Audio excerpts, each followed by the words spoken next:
Goreng wakes in a concrete cell marked with the number 48. His cellmate, Trimagasi, explains that they are in a vertical self-management center, aka the pit, a tower-style facility in which food is delivered via platform that travels from the top down, halting for a fixed period on each floor. People on lower levels can eat only what those above leave and are killed if they keep the food. People are randomly reassigned to a new level each month.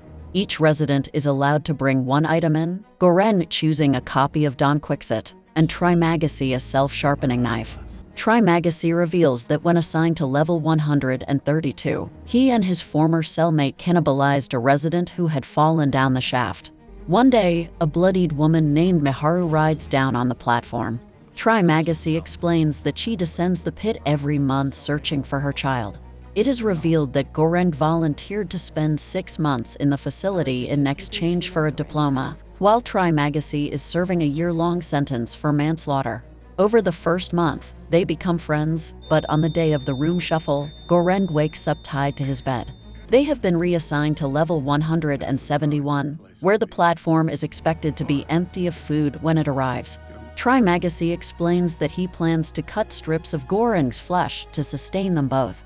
On the 8th day, Trimagasi begins to do so but is attacked by Miharu as she comes down the platform. She frees Goreng and he kills Trimagasi. Miharu nurses Goreng and feeds him Trimagasi's flesh, but leaves soon after. On the night before the shuffle, Goreng is haunted by hallucinations of Trimagasi, who explains that they are now one and the same. In the 3rd month, Goreng awakes on level 33 with a woman named Imoguiri and her dog. Goreng recognizes her as the administration official who had interviewed him before sending him down. She says that she was unaware of the horrible conditions and volunteered to enter when diagnosed with terminal cancer. Imoguiri rations her food and attempts to convince the men on level 34 to do so, but is rebuffed. 2 weeks pass and Goreng's threat to defecate on the food convinces them. The two argue over their methods of persuasion. One day, Miharu arrives injured, and Goreng and Imoguiri nurse her back to health.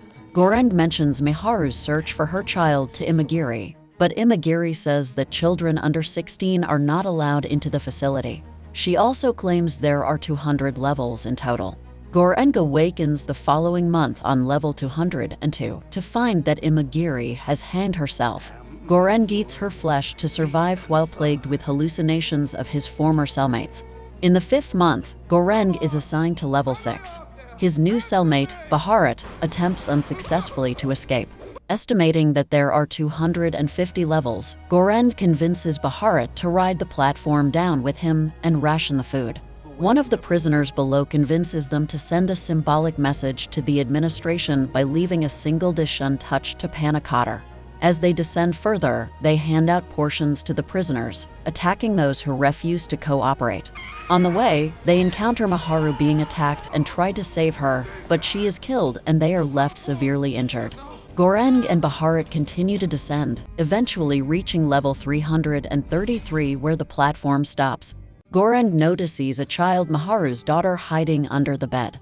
He gets off the platform with Bharat, only to have the platform continue downward, leaving them behind. Despite Bharat's reluctance, they feed the girl the untouched panna cotta. Goreng passes out and dreams of Bharat telling him that the girl is the message. The next day, Goreng finds Bharat dead, having bled out from his injuries. Goreng takes the child with him when the platform arrives. They descend to the bottom of the pit, where he once again hallucinates Trimagasi, who tells him that the message requires no bearer. Goreng gets off the platform and walks away with Trimagasi, both turning to watch as the girl ascends on top of the platform.